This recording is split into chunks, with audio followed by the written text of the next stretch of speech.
بص بقى، عملنا القرنبيط اهوت، وعملنا طبق البطاطس، وعملنا الخس. طبعا خلينا البتنجان. بص بقى البطاطس جميله ازاي ومقرمشه وجميله. بصوا طلعنا البتنجان اهوت. بص بقى، ادي بقى طبق البطاطس تحفه، بسم الله ما شاء الله.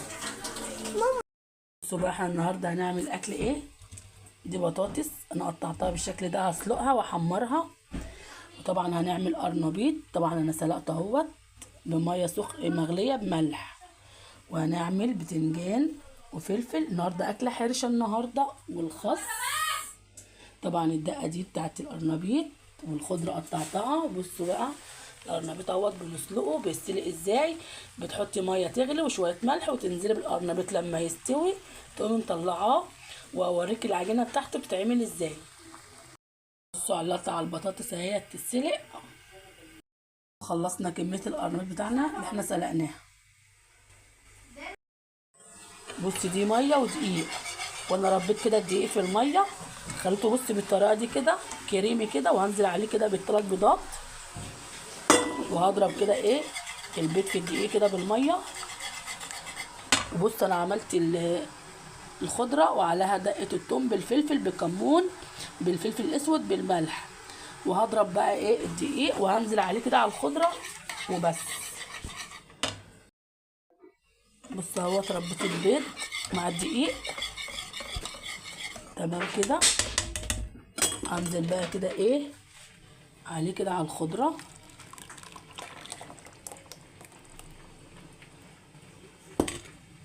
وهقلب بقى كده الخلطه كلها مع بعضها.